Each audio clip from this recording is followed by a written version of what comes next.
Bismillahirrahmanirrahim. Assalamualaikum warahmatullahi wabarakatuh. Alhamdulillahirabbil alamin wassalatu wassalamu ala asyrafil anbiya'i wal mursalin sayyidina Muhammadin wa ala alihi wa sahbihi ajma'in, amma ba'du. Alhamdulillah, pada pagi hari ini kita dapat melanjutkan pembelajaran kita, yakni masih di tema 1, subtema 4, pembelajaran yang ke-6. Nah, ini dia ya pembelajaran tematik kita untuk hari ini. Tapi sebelum kita melanjutkan pembelajaran ini, marilah kita awali dengan sama-sama berdoa terlebih dahulu. Bismillahirrahmanirrahim. Allahumma 'allimna ma jahilna wa dzakirna ma nasina wa fahimna ma la nafham wa zidna ilman wa alhiqna bis-shalihin. Rabbi zidni ilman warzuqni fahma, amin. Alhamdulillah, anak-anakku, para siswa-siswi rahimakumullah, semoga pada hari ini kalian semua dalam keadaan baik, sehat walafiat, dijauhkan dari segala mara bahaya, tetap dalam lindungan Allah Subhanahu wa taala, dan semangat untuk mengikuti pembelajaran pada pagi hari ini. Anak-anakku, para siswa-siswi rahimakumullah, ya, untuk hari ini kita sudah di pembelajaran terakhir, yakni pembelajaran 6, dan juga di subtema terakhir ya, subtema 4. Nah, setelah ini nanti Ibu akan memberikan tugas kepada kalian setelah Ibu menyampaikan materi pada hari ini ya, materi yang terakhir. Nah, baiklah anak-anakku, kita lanjut saja ke materi kita. Ketika menolak permintaan orang lain, kita harus mengucapkannya dengan sopan. Kerukunan akan terjaga bila kita bertutur kata dengan baik. Pernahkah kamu mendengarkan dongeng tentang menolak permintaan seseorang? Nah, ada dongeng ya yang menceritakan tentang menolak permintaan seseorang. Nah, ini dia cerita tersebut, yakni kisah JJ si jerapah. Nah, mari kita baca. Di padang rumput yang luas hiduplah sekelompok jerapah. Ada jerapah bernama JJ dan Jojo. JJ bersifat sombong karena merasa tubuhnya paling tinggi. Jojo bersifat baik hati. Tubuhnya tidak terlalu tinggi. Pada suatu hari, kakek jerapah meminta tolong pada JJ dan Jojo. Kakek jerapah minta tolong diambilkan daun segar. Namun, JJ menolak. Tidak mau, kek, saya sedang repot. Tuh, itu kata JJ. Ya. Jojo dengan sekuat tenaga mengambil daun segar untuk kakek jerapah.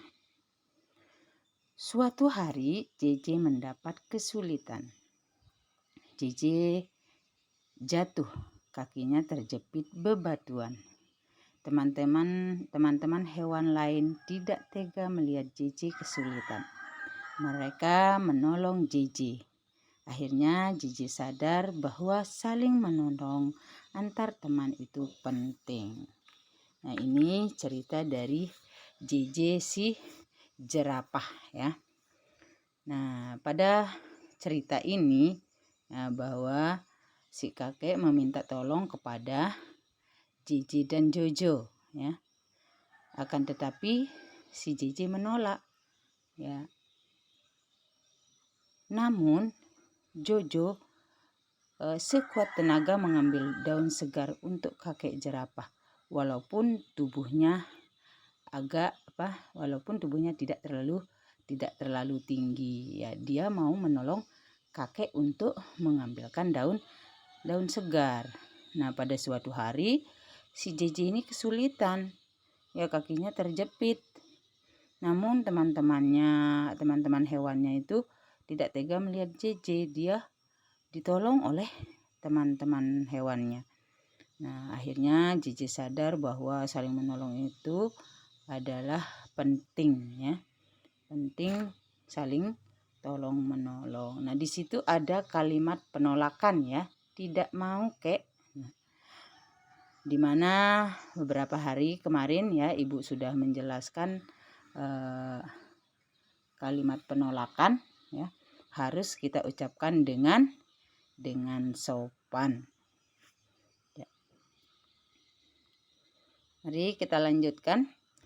Dalam dongeng terdapat sikap gotong royong. Selain itu terdapat sikap adil dalam menolong orang lain. Ya. Sikap tersebut sesuai dengan pengamalan sila keempat dan kelima Pancasila. Nah, di mana sila keempat itu bunyinya adalah apa? Kerakyatan yang dipimpin oleh hikmat, kebijaksanaan dalam permusyawaratan perwakilan. Dan sila kelima berbunyi keadilan sosial bagi seluruh rakyat Indonesia. Nah, di sini hubungkan gambar pengamalan sila Pancasila dengan sila Pancasila yang sesuai. Nah, di sini ya untuk lambang dari sila Pancasila keempat adalah kepala banteng. Kemudian lambang sila kelima Pancasila adalah padi dan kapas ya. Ini perlu kalian ketahui. Kepala banteng itu adalah lambang sila keempat Pancasila. Kemudian padi dan kapas adalah lambang sila kelima Pancasila. Nah, di sini akan kita lihat ya, kita akan menghubungkan dengan garis sesuai pengamalan dari sila Pancasila, yaitu sila keempat dan sila kelima. Nah, ini yang pertama ya, bermusyawarah. Bermusyawarah untuk mencapai mufakat ya. Ini adalah pengamalan sila keempat Pancasila, berarti dihubungkan ke kepala banteng ya. Dari garis ini, dari bundaran ini hubungkan dengan garis ke kepala banteng. Kemudian di sini membantu ya, ini korban banjir ya. Membantu atau ikut bergotong royong untuk membantu orang yang kesusahan, yang kena musibah banjir ya. Berarti ini adalah pengamalan sila kelima Pancasila ya. Kemudian lagi di sini kita lihat Udin membantu nenek menyeberang jalan di zebra cross ya. Nah, ini juga termasuk membantu ya, adalah pengamalan sila kelima Pancasila. Berarti hubungkan dengan lambang padi dan kapas ya. Kemudian yang sebelah sini adalah rapat. Nah, mungkin ini adalah rapat RT ya. Jadi ini adalah termasuk pengamalan sila keempat Pancasila. Berarti dihubungkan ke kepala banteng ya. Hubungkan garis ke kepala banteng ke sini. Kemudian yang terakhir kegiatan mengadakan posyandu ya, ini termasuk juga pengamalan sila kelima Pancasila ya. Nah, ini pengamalan sila keempat dan kelima Pancasila sesuai gambar. Nah, mari kita lihat di sini. Tuliskan contoh lain yang sesuai sila keempat atau kelima di masyarakat ya. Sila keempat, sila kelima Pancasila di masyarakat. Nah, misalnya contohnya ya, kalau sila keempat misalnya apa ya, menghargai pendapat seperti tadi gambar ya, bermusyawarah. Berarti kita menghargai pendapat ketika bermusyawarah ya. Ketika musyawarah kita harus menghargai pendapat orang lain ketika musyawarah. Kemudian apalagi menerima keputusan musyawarah. Nah, apapun hasil musyawarah itu kita harus terima dengan lapang dada ya. Kemudian contoh ketiga, contoh selanjutnya menghormati pendapat orang lain juga ya. Kita harus menghargai, menghormati pendapat orang lain. Kemudian apalagi musyawarah dalam pemilihan kepala desa, mungkin itu adalah termasuk pengamalan sila keempat Pancasila. Kemudian sila kelima Pancasila. Nah, apa contohnya? Nah, sila kelima Pancasila contohnya misalnya bergotong royong, ya, membersihkan lingkungan. Nah, apalagi menghargai hasil karya orang lain, ya, menghargai hasil karya orang lain. Kemudian contoh yang lain lagi tidak boros, bersikap adil, menghormati hak orang lain, itu juga adalah contoh dari pengamalan sila kelima Pancasila. Nah, itu contoh-contohnya ya, yang termasuk sila keempat dan sila kelima Pancasila ya, dalam pengamalan sila keempat, sila kelima Pancasila di masyarakat. Nah, kita lanjut di bawahnya. Buatlah soal cerita dengan penyelesaian di bawah ini. Nah, ini ada penyelesaian ya, matematika. Nah, ini sudah termasuk matematika ya. Penghitungan. Nah, ini penghitungannya campuran ya, ada penjumlahan, ada pengurangan. Nah, misalnya kita buat cerita ini ya.